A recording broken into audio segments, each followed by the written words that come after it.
refúgio e fortaleza é Deus. A palavra de Deus no livro de 2 Pedro, nos últimos 8 versículos, para a gente encerrar essa carta maravilhosa,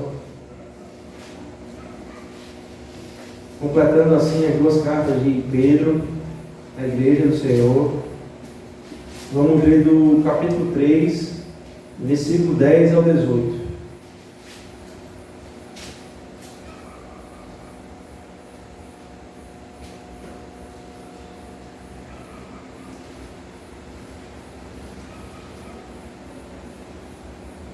Segunda Pedro, capítulo 3, versículo 10 a 18. Diz assim a palavra do Senhor: Virá, entretanto, como ladrão o dia do Senhor, no qual os céus passarão com estrepitoso estrondo e os elementos se desfarão abrasados.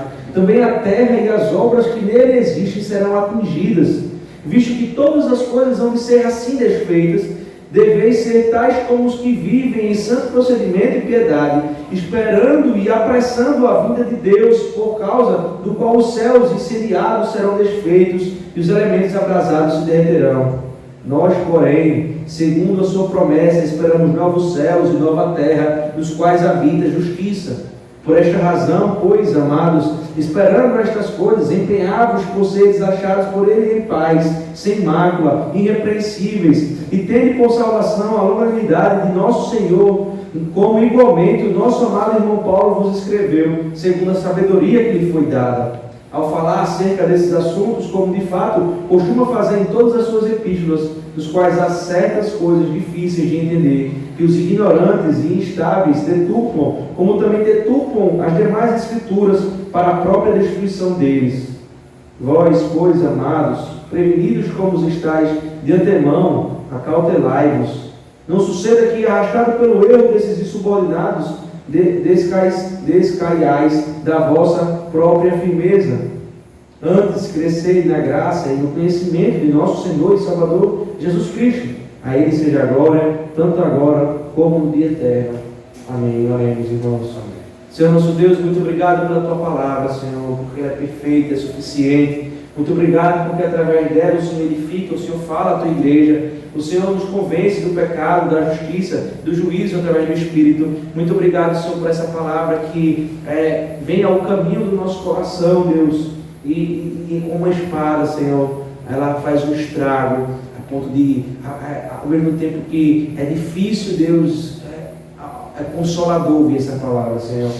Então, muito obrigado, Deus, por essa maravilha que só o Senhor faz através da pregação da Tua palavra. Por isso nos ajuda a entender, em nome de Jesus. Amém. Irmão, chegamos ao final do livro, então.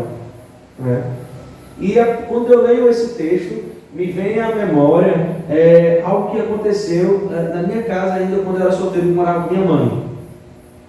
E é interessante porque nesse dia, irmãos, nós fomos dormir como qualquer outro dia comum. Nós fomos dormir, eu e meu irmão no quarto, dormíamos eu e meu irmão, cada um numa cama. E no alto da madrugada, imagine, no alto da madrugada, um homem invade o apartamento que a gente morava. Foi estranho. E era um apartamento que era térreo, e ele pula a janela da cozinha, ele entra no apartamento e começa a andar dentro da casa, isso de madrugada, 4 horas da manhã mais ou menos. E aí eu tenho um sono bem leve, né? E quando ele está mexendo nas coisas lá, quando ele entra no quarto, quando ele passa entre a gente, ele entra no meu quarto e ele passa entre eu e meu irmão, assim, em camas paralelas. E quando ele pisa no criado mudo para pular a janela do meu quarto, o criado mudo está em falso, eu escuto ele pisando e eu acordo. Foi mais ou menos essa cena que aconteceu. E eu, no alto da madrugada, eu me acordo e dou de cara com uma pessoa estranha dentro da minha casa, pulando na minha janela. E eu não sabia se aquilo era um sonho, se aquilo era verdade. Foi um cara que, com a intenção de roubar as coisas lá de casa. Eu só vi ele pulando assim a janela. Um sentimento estranho, porque a mesma coisa que era dor, eu não sabia se aquilo era real, se eu estava dormindo ainda. E aí, para ter a certeza, eu corri para a janela e fui olhar se realmente tinha alguém saindo lá. E eu vi 2 pessoas indo embora assim, estranhas, pessoas estranhas assim. E aí eu tive certeza tinha gente dentro do meu apartamento, que entrou gente ali no apartamento.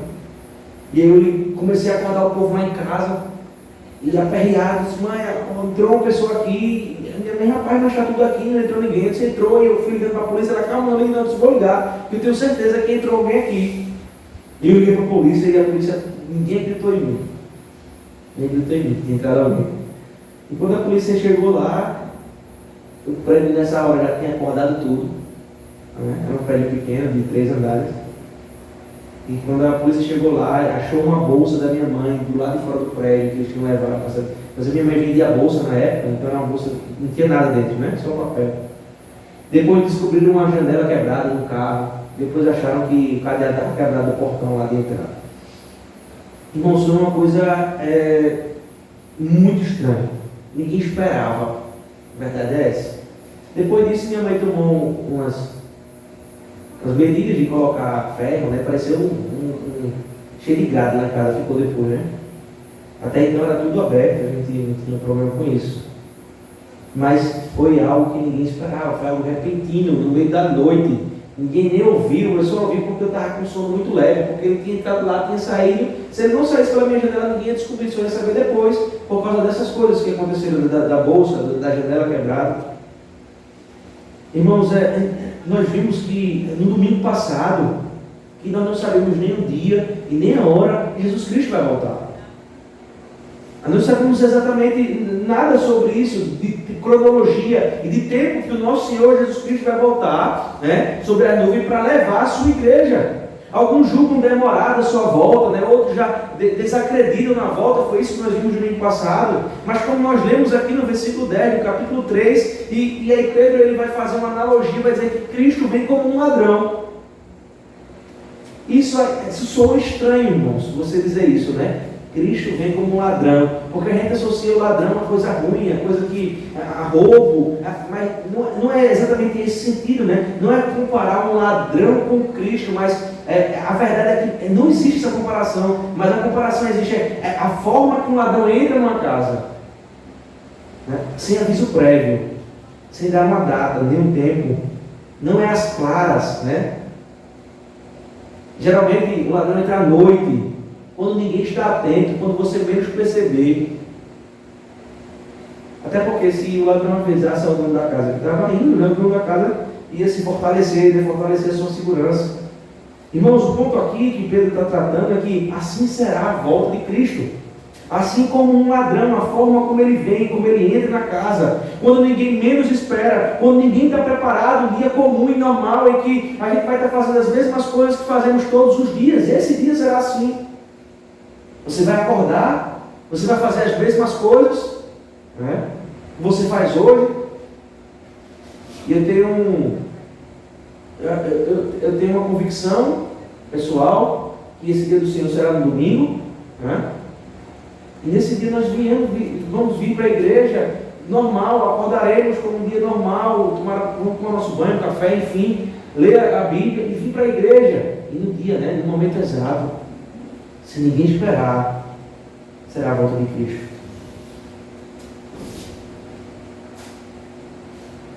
Veja que é interessante porque, veja o versículo 10, né?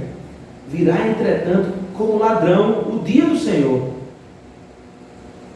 E aí ele vai, e agora Pedro aqui, a partir de agora, no versículo, na parte B desse versículo, né? Que ele vai trazer algumas características desse dia. O que acontecerá nesse dia? Veja lá. Ele vai dizer assim, ó: no qual os céus passarão com estrepitoso estrondo, e os elementos se desfarão abrasados. Também a terra e as obras que nele existem serão atingidas. Uma observação que a gente olha para isso aqui, né? O que Pedro está relatando aqui, irmãos, é uma grande destruição dessa terra. É uma grande destruição disso aqui que a gente está vendo.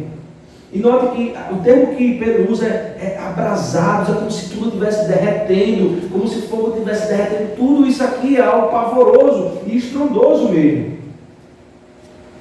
Hernandes Dias Lopes, ele lembra, ele vai dizer assim que tudo aquilo que o homem fez que é belo, que é rico, que é pomposo, será combustão para o fogo que queimará todas essas coisas. Porque Pedro ele fala aqui no versículo 10 que também, a última parte do versículo, também a terra e as obras que nela existem serão atingidas. Veja, tudo isso que o homem construiu, que o homem dá valor, que o homem coloca a sua esperança, que o homem coloca a sua riqueza, que o homem tem como posse, tudo isso será combustível. Vai ser tudo demolido, vai ser tudo acabado com fogo, derretido, abrasado. Isso nos faz refletir que tudo que nós investimos aqui na terra, de forma obstinada, né? Como se aqui fosse o nosso galardão, tudo isso aqui é destrutivo, é corruptível. Nós fazemos as coisas aqui na terra de forma obstinada, buscando riqueza, o nosso trabalho, coisas passageiras, e nós colocamos o nosso coração nessas coisas, a esperança nessas coisas, como se isso fosse um fim nele mesmo.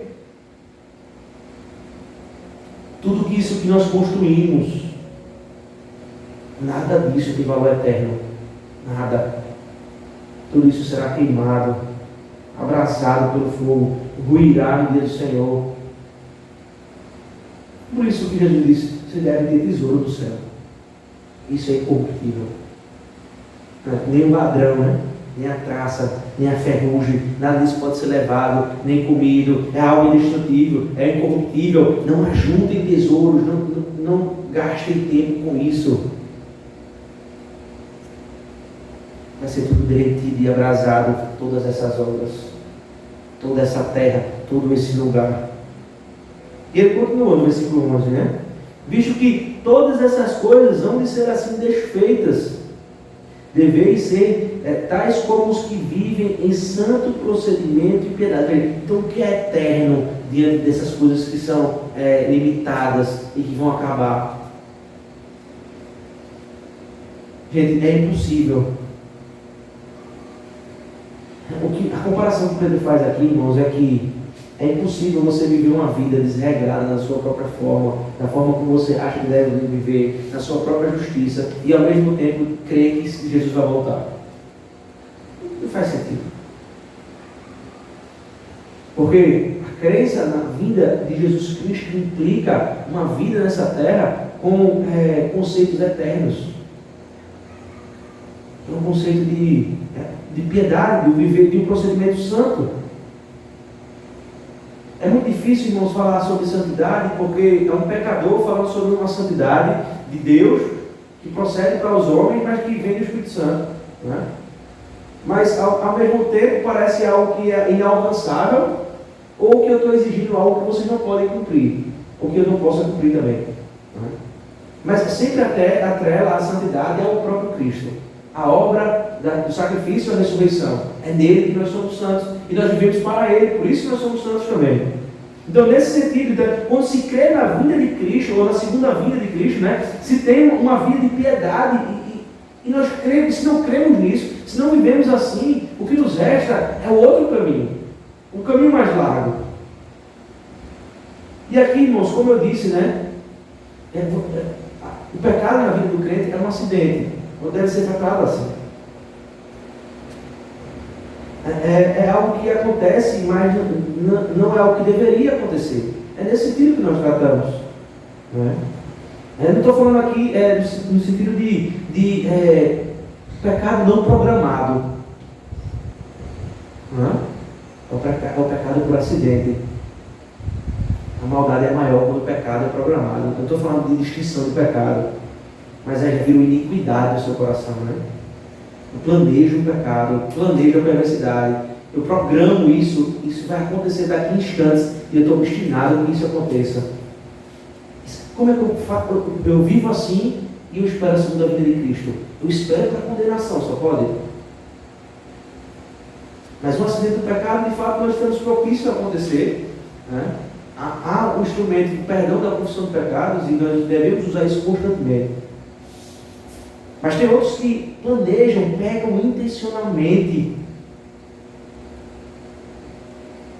Irmão, se você crê, né, na segunda vinda de Cristo, se você tem certeza que Ele vai voltar, se isso está gravado no seu coração, se você é crente em Cristo, a pergunta é como isso se reflete na nossa conduta.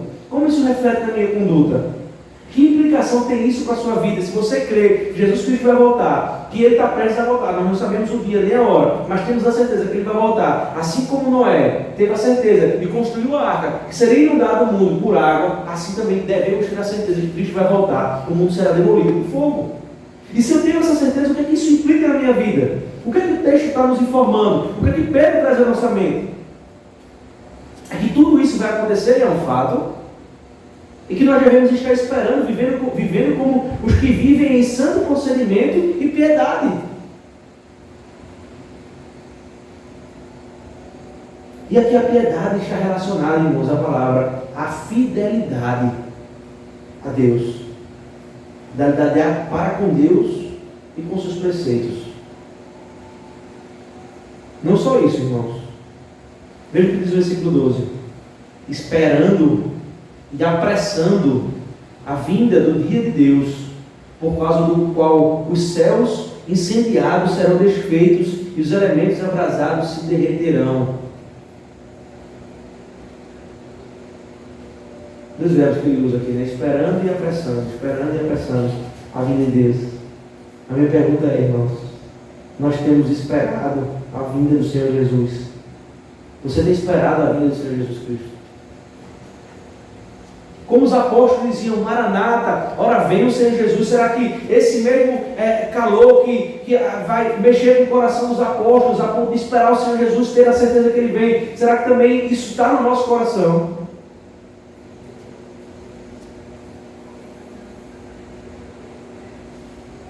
É bem verdade, irmãos, que as coisas que estão ao nosso redor, muitas vezes, nos faz esquecer dessa verdade. O caos que há no mundo, não é? As frustrações, o temor, né? Que não há mais ninguém ao nosso redor, a blasfêmia que existe na boca das pessoas contra Deus. Mas aí é que está, irmãos, ainda assim devemos aguardar o nosso Senhor e Salvador. Essa é a linda promessa que Ele nos faz, né? Que Pedro ele agora vai trazer à tona o Senhor Jesus que está voltando, o dia do Senhor. E aqui é interessante porque ele usou outro termo, né? O dia de Deus. São sinônimos, é a mesma coisa, né? O dia do Senhor, o dia de Deus, o dia de Jesus Cristo. Esse glorioso dia, esse poderoso dia irá acontecer. Será que nós temos esperado? Será que a nossa vida está pautada nessa verdade? É o fundamento da nossa caminhada? Ou será que temos vivido para construir o nosso império aqui na Terra? Será que eu quero ser a realeza deste mundo? Mas note que Pedro ele não fala somente esperando, irmãos, porque parece que dá um sentimento de inércia quando falado de forma solitária essa palavra, né? Só senta e espera aí e vai acontecer. Não precisa fazer mais nada. Fica tranquilo aí. Mas Pedro ele usa outro verbo aqui, né? Esperando e apressando a vinda do dia de Deus, ou a vinda do dia do Senhor. E aí, irmãos, vem a nossa mente, como é que nós vamos apressar? Porque entra uma confusão aqui. Porque, veja, se o dia do Senhor já está estabelecido pelo próprio Deus, não vai mudar nem um minuto a mais, nem um minuto a menos, é um dia estabelecido por Deus, Jesus Cristo vai voltar, vai buscar a sua igreja. E como é que eu vou apressar esse dia? Parece que não faz sentido essa frase, esse versículo, essa ordem de Pedro, né? Como eu vou apressar algo que Deus já estabeleceu? Um problema, né? Há uma dificuldade aqui. E há dois conceitos que existem para poder se aplicar nesse texto a palavra, né? Eu vou trazer aqui os dois, irmãos. O primeiro é simplesmente apressar mesmo.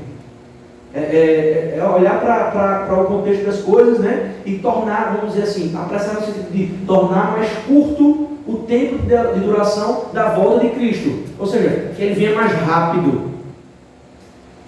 E aí, irmãos, quem defende esse ponto de vista vai dizer que não mudando o dia que o Senhor estabeleceu, mas numa perspectiva humana, pregando o Evangelho, evangelizando, trazendo as pessoas para Cristo através do Espírito, pelo poder do Espírito, né? Através da palavra de Deus, pregando o Evangelho. Então, quanto mais os eleitos forem abertos seus olhos pela pregação do Evangelho, mais para perto do dia do Senhor voltar. Porque quando o último eleito ouviu o Evangelho, seus olhos se abrirem e as escamas caírem, o Senhor volta. É nesse sentido que a primeira interpretação, né, o primeiro significado dessa palavra, apressando nesse sentido humano, evangelizando, falando de Cristo, trazendo as pessoas para Cristo. O outro significado, irmãos, que também cabe a palavra aqui, trocar a palavra apressar por desejar ardentemente. Enquanto um é apressar no sentido de encurtar o tempo até a segunda vinda, o outro conceito é desejar que o Senhor venha o mais rápido possível, por causa do caos que era no mundo. Nenhum dos dois, irmãos, nos leva a um estado de inércia. Esse é o conceito da palavra, né? Isso aí. Porque é esperar, é pregar e é desejar. Veja que está uma coisa relacionada à outra aqui. Esperar confiantemente no Senhor, esperar que a promessa será cumprida. Enquanto isso, nós tomamos para nós a ordenança que o Senhor nos dá de ir e pregar o Evangelho a toda criatura, aos quatro cantos, a todas as pessoas. Nós não sabemos quem são os eleitos, e nesse sentido apressa, né, na nossa visão, né, na nossa perspectiva humana, o dia do Senhor, e também desejar ardentemente que o Senhor volte. Veja, está uma coisa relacionada a outra. Por isso que eu acho que nessa palavra as coisas podemos usar os dois conceitos aqui. Eu vou assumir um pouco dos dois conceitos, no sentido de encurtar o tempo numa perspectiva do alto, né? Não numa perspectiva do alto, mas numa perspectiva humana, porque na perspectiva divina o tempo já está delimitado ali, a cronologia, porque Deus é soberano, mas olhando numa visão humana em qual nós sabemos quem são os eleitos e nem qual dia que o Senhor vai vir, então vamos pregar o Evangelho. Também devemos desejar ardentemente a volta de Cristo e apressá-la nesse sentido. Cumprindo a grande comissão, irmãos, que o Senhor colocou nos ombros, sobre os ombros da igreja, preguem esse Cristo crucificado e ressurreto. Espalhem essa salvação para as pessoas. Pregar o Evangelho a toda criatura, aos quatro cantos do mundo. Por isso que o Evangelho chegou até nós, irmãos, hoje. Porque esse conceito existia e existe. Veja que Deus ele não desampara a sua igreja. Onde no passado nações se levantaram com grandes homens para pregar esse Evangelho, essas mesmas nações hoje padecem. E esses frutos que eles plantaram, hoje agora têm crescido e têm enviado pessoas para pregar dentro dessas nações que hoje estão lá embaixo. Porque Deus não desampara a sua igreja. Ele mantém os remanescentes, Ele preserva a sua igreja, Ele coloca sobre a sua igreja essa vontade de pregar às pessoas esse Evangelho maravilhoso. Não só isso, irmãos, mas aguardando esse dia, desejando que esse dia venha ardentemente, debaixo da promessa de Deus. Veja o versículo 13 que diz: nós, porém, segundo a sua promessa, esperamos novos céus e nova terra, nos quais habita justiça. E a promessa, irmãos, é que nesse novo céu e nova terra, né, e vamos usar esse termo, o cosmo de Deus, né, o mundo, a criação de Deus, o mundo no qual nós conhecemos, esse mundo será um novo céu e uma nova terra, será restaurado pelo próprio Deus no dia do Senhor. Isso implica dizer, irmãos, que não haverá mais pecado, doença, vírus, lágrima, dor, luto. Em contrapartida disso tudo, necessitaremos da presença de Deus. Serviremos a Deus. Não haverá mais frustrações nesse mundo, nem ranger de dentes, nem choro, nem lágrimas. E essa é a justiça de Deus. A justiça que hoje foi aplicada em Cristo. Nesse momento aplicada aos ímpios. E a igreja recebe a obra da justificação e tem paz com Deus. Essa é onde culmina a justiça de Deus, irmãos. Cristo, ele morreu também para esse dia, veja só. Cristo, ele ressuscitou para esse dia. Ele prepara-se para esse dia. Por isso que nós não devemos investir ou gastar as nossas vidas nos nossos trabalhos, toda ela, né? Dedicar 100% da nossa vida aos nossos trabalhos, aos nossos afazeres nessa terra. Já disse uma pessoa que o homem mais pobre que eu conheço, né? Abrindo aspas aqui, o homem mais pobre que eu conheço é aquela que só tem dinheiro. Essa é a pessoa mais pobre. Enquanto que o homem mais rico que existe é aquela que tem Cristo. Pois, irmãos, do que adianta ser o homem mais rico do cemitério? Não adianta de nada. Não construa, irmãos, só aqui. Você deve sim buscar o melhor para a sua casa e para a sua família. Mas ainda assim, tudo que você construir aqui será derretido um dia. Cairá, ruirá. Pois se você tiver tesouro somente aqui, você é muito pobre. Mas muito pobre mesmo. Porque o que define para onde você vai, dinheiro no mundo pode comprar. Nenhuma obra sua pode comprar. Nada do que você faça pode comprar, inclusive bondade, inclusive misericórdia. Mas se você crê em Jesus, você avança para uma eternidade onde nada é corruptível, onde nada é comprável, onde reina a paz e o amor em Deus. Nada é negociável, nada ruirá, nada se destruirá. Esse é o mesmo sermão que Jesus ele prega aos seus discípulos, né? Volte comigo lá em Mateus, Evangelho de Mateus capítulo 16, só para a gente trazer um pouco das palavras de Cristo aqui, comparadas a Pedro.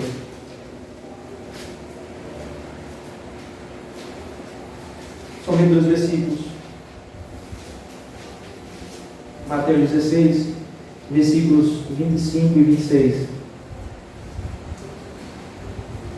É bem conhecido esse texto, irmão, diz assim: porquanto quem quiser salvar a sua vida, perdê-la-á, e quem perder a vida por minha causa, achá-la-á.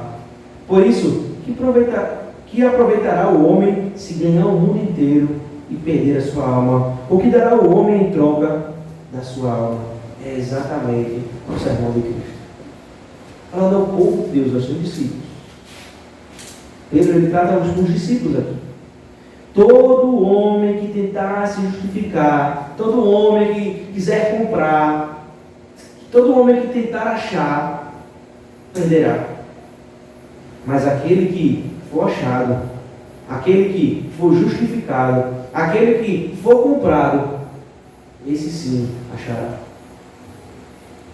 Pois, não te adianta, procurou Jesus, ganhar o mundo inteiro, ter tudo na vida, ter todas as posses possíveis e riquezas deste mundo, viver em prol das coisas criadas, viver uma vida banal e sem sentido, se apegar às coisas desse mundo e às suas riquezas, pois nada disso pode ser usado como moeda de troca para a sua alma.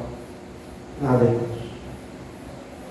Pasmem que tem pessoas que, ao morrerem, antes de morrer, né, pedem para que seja enterrado junto com o seu dinheiro. Vocês já viram isso? Ou com joias, pertences. Não sei qual é a intenção dessas pessoas, se é levar para o julgamento e tentar trocar pela sua salvação. Mas nada, irmãos, nenhuma moeda pode ser usada para comprar a sua alma. A nossa alma só pode ser comprada com uma única moeda. E essa deve ser banhada com sangue. O sangue do nosso Salvador.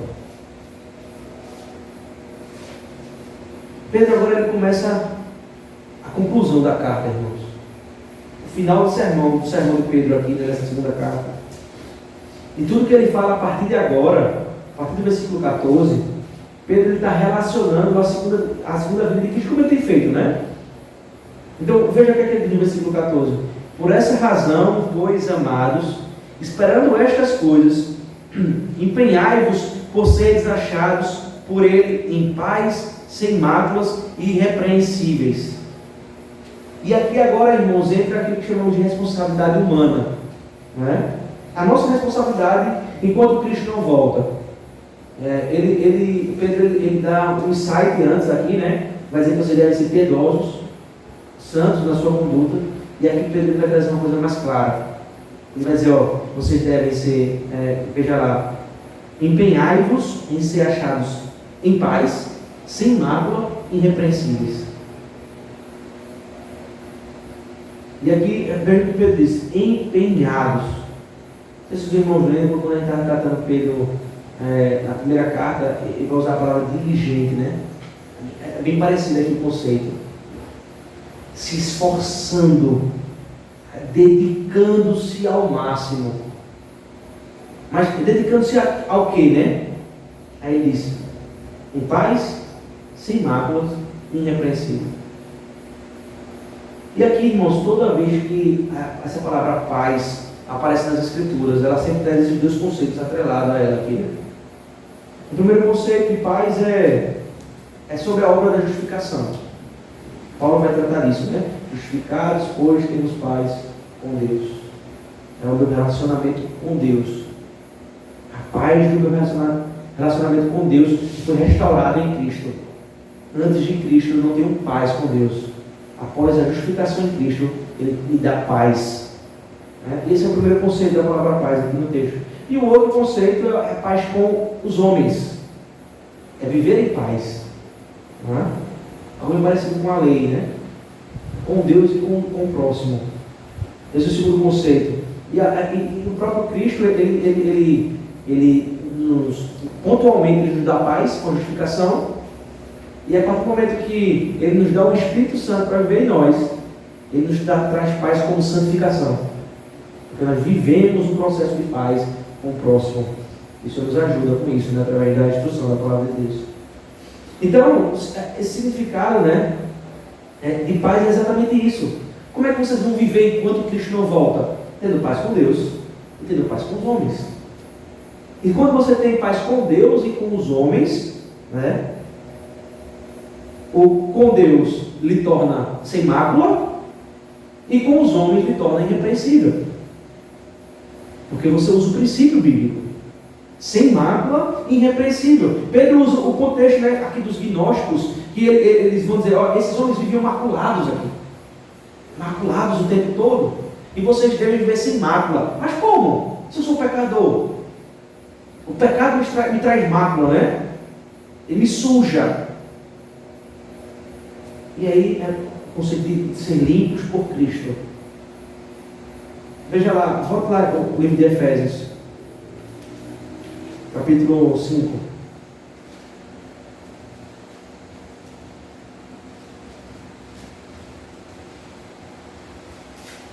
O que é que Paulo vai chamar a igreja, né? 5:27. Diz assim: para apresentar a si mesmo igreja gloriosa, sem mácula, nem ruga, nem coisa semelhante, porém santa e sem defeito. Possível, se não for para Cristo. Veja que a igreja é a imagem do seu Salvador, é o reflexo do Salvador. O Salvador precisa ser sem mácula, sem defeito, sem ruga, sem doença, imaculado, santo. E agora, quando o Salvador ele se oferece como sacrifício, ele torna a igreja assim. Mesmo que a igreja seja constituída de pessoas com mácula, com defeito, né, com mancha, mas a obra da paz, da justificação, torna a igreja semelhante a Cristo. Por isso que a paz com Deus traz a igreja, no sentido divino, uma igreja sem mácula, santa. E, consequentemente, irmãos, também irrepreensível.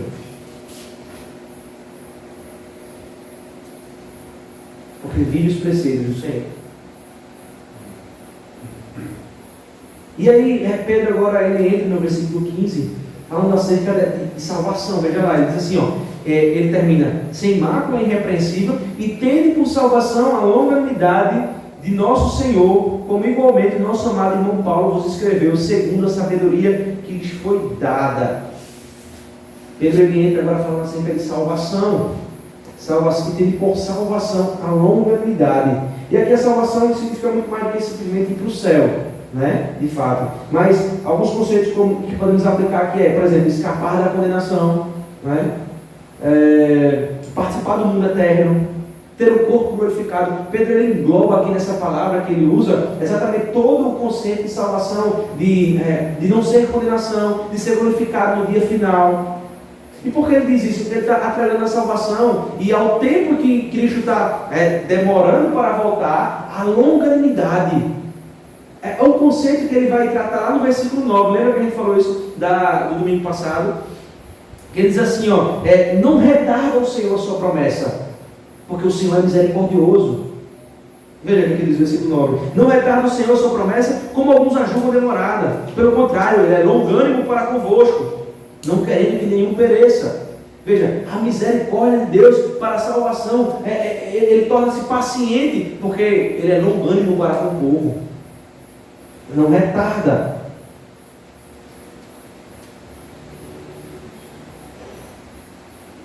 Então, essa salvação, irmãos, é obra graciosa do Senhor Jesus Cristo. Aconteceu e acontece hoje em dia por longanimidade do próprio Deus. É interessante que, para fundamentar o seu argumento, Pedro ele lembra dos escritos de Paulo, do apóstolo Paulo, né? Quando ele diz assim, como igualmente nosso irmão Paulo vos escreveu, segundo a sabedoria que lhe foi dada. Ele coloca Paulo lá em cima agora, né? Ele vai dizer, mostrando que Paulo, apóstolo de Jesus, era inspirado pelo Espírito e suas cartas eram instrução do próprio Senhor. É interessante que Policarpo, né? Nesse contexto, ele envia uma carta à igreja de Filipos e ele diz assim, sobre Paulo. Ele diz, nem eu, nem qualquer outro pode igualar-se em sabedoria ao bendito e glorioso Paulo. Paulo foi usado por Deus. Por isso que Pedro cita aqui, né? Isso nos ajuda a ter a certeza da canonicidade bíblica, né? Mostrar o quanto os livros de Paulo eram inspirados, esses aqui que são bíblicos. Mostra que também ele vê no próprio Paulo um chamado especial, Pedro, né? Ele entende o dom de Paulo. Veja, Jesus Cristo chama várias pessoas com vários dons.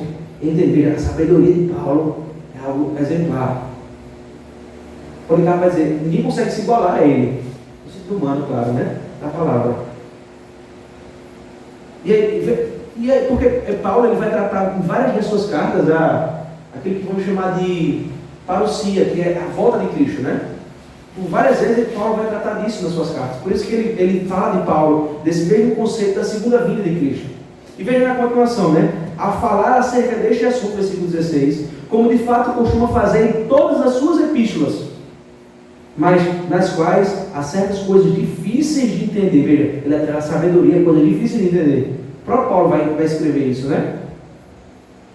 Que os ignorantes e instáveis deturpam, como também deturpam as demais escrituras para a própria destruição deles.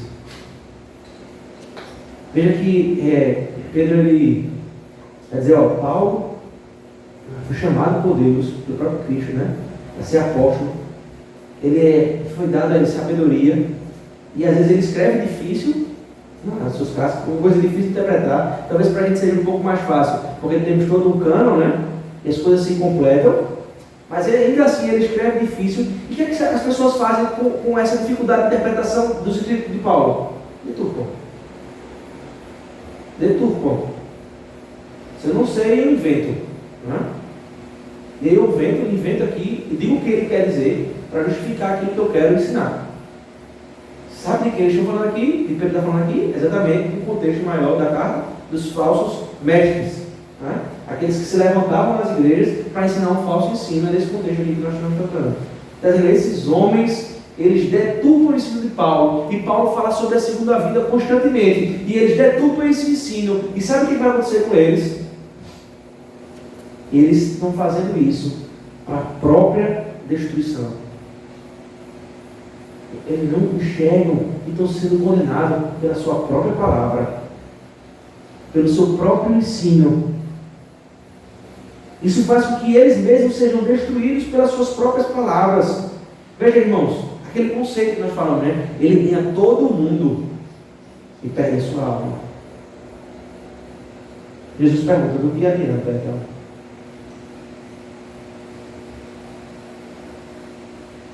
Pedro chega então no tom de encerramento da carta. E ele dá uma ordem no versículo 17, né? Vós, pois, amados, prevenidos como estáis de antemão, a ordem é: acautelai-vos. Pedro está alertando a igreja, irmãos. Mais ou menos isso. Não se deixem enganar. Abram os seus olhos, fitem os seus olhos, abram os seus ouvidos, não se deixem enganar por qualquer vento de doutrina, não se deixem enganar por qualquer conversa bonita, por qualquer coisa que lhe atraia, por qualquer conversa doce, a conversa boa. Não se deixe ser levado por uma boa palavra. Sejam como os de Bereia. Cuidado com essas pessoas, sejam cautelosos com essas pessoas. Isso é uma ordem do apóstolo. Pedro, ele é oportuno, né, e pontual, não só para aquela igreja, irmãos, para os dias de hoje também. Que loucura nós vivemos hoje, né?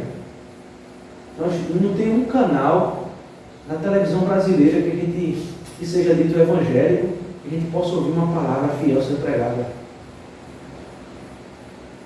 Não existe. A não ser nosso programa, em nome de Jesus, né, que seja fiel da igreja presbiteriana, que é verdade e vida. Verdade e vida. Né? De Hernandes de Jaroca só passa uma hora no sábado.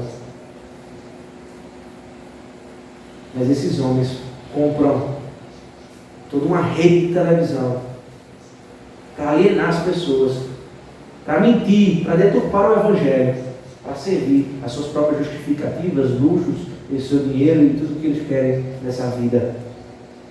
A esses Pedro está dizendo: vocês se arrependem, pregam um verdadeiro evangelho, esperam a volta do Senhor Jesus Cristo, vivem de forma piedosa, ou para vocês a fogo, a enxofre, ranger de dentes e choro. Irmãos, quando eu falo do canal, eu falo de uma forma geral, até porque eu não tenho conhecimento de todos os canais, tá? Mas eu falei daqueles que eu tenho conhecimento de que eu vi. Pode ser que tenha outros canais e outras redes que possam pregar o verdadeiro evangelho que eu desconheço. Então, o contrário, irmãos, de ser enganado, de se acautelar para não ser enganado, o contrário disso é o quê? É se encher de conhecimento. Não é? Como é que eu não sou enganado por uma mentira, conhecendo a verdade? A verdade é essa absoluta. Veja lá o que ele diz antes, versículo 18, e aqui é a conclusão de Pedro: crescei na graça e no conhecimento de nosso Senhor e Salvador Jesus Cristo. Ele está dizendo: qual é o antídoto para que você não seja levado por isso, por essa onda, por essas pessoas, por esses mentirosos, por esses infiéis, por esses falsos mestres, apóstolos? Como é que você se vacina contra isso, né? Ele vai dizer: cresça no conhecimento e graça. Mas, irmãos, essa palavra, quando é dita conhecimento e graça, há um propósito aqui. A gente vai terminar por aqui, né? Conhecimento, porque o conhecimento em si, somente ele sozinho, sem a graça, ela distorce do propósito divino. E o que eu quero dizer com isso, né?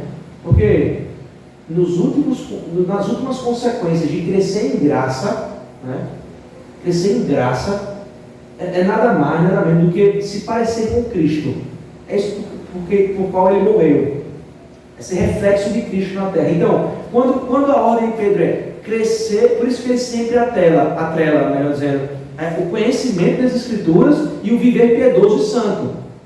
Isso é crescer em conhecimento e graça. Conhecimento das Escrituras, para não errar contra o Senhor, mas isso também nos implica a viver em graça, a crescer em graça, que é a aplicação desse conhecimento das Escrituras na nossa vida. Também não pode se dissociar uma coisa da outra. Eu não posso viver uma vida eticamente boa, longe de Cristo, ou do conhecimento das Escrituras, porque isso não me leva à salvação, diferente do que muitos pregam por aí. Eu também não posso viver uma vida de super conhecimento das Escrituras e uma vida eticamente ruim. Porque eu penso, conheço um conceito e vivo um totalmente diferente. Um princípio totalmente diferente. O que Pedro diz aqui é: enquanto Cristo não volta, para que você se blinde desses falsos mestres, cresça na graça e no conhecimento, ou no conhecimento e na graça. Uma coisa precisa da outra. As duas coisas devem ser verdade no seu coração, no seu falar e no seu agir. É assim que você se blinda. É assim que você não é levado por esses ventos. Crescer na graça, no conhecimento. É isso que a Bíblia traz com esse conceito. Você deve pensar como Cristo e você deve agir como Cristo. Você deve ser pequenos cristos. Crescer na verdade das Escrituras e crescer na prática das Escrituras. E aí Pedro termina com uma doxologia maravilhosa que ele diz: a Ele seja a glória, tanto agora como no dia eterno. Ele nos dá um outro conceito de teologia, né, irmãos? A Ele Deus seja a glória por tudo isso que foi falado. Cristo vai voltar. Eu não vou ser levado, enredado por esse falso conhecimento, porque a Escritura me dá esse conhecimento e eu pratico esse conhecimento. Mas agora, como no dia eterno, veja. E aqui, irmãos, é interessante porque o céu, né, a salvação, onde não existe mais cronologia, mais tempo humano, né? Não vai existir nem ontem, nem amanhã, mas um eterno domingo deleitoso no Senhor. Porque ele traz esse conceito aqui, ele revela esse conceito aqui. Há um dia em que jamais terá fim. E você não vai precisar sentir saudade de nada, nem de ninguém. Não vai mais haver essa briga de cosmovisão aqui nesse mundo, de pecado, de injúrias, de injustiças. Não. Um dia sem fim, deleitoso no Senhor. Irmãos, só algumas aplicações bem rápidas para nos lembrar aqui, né?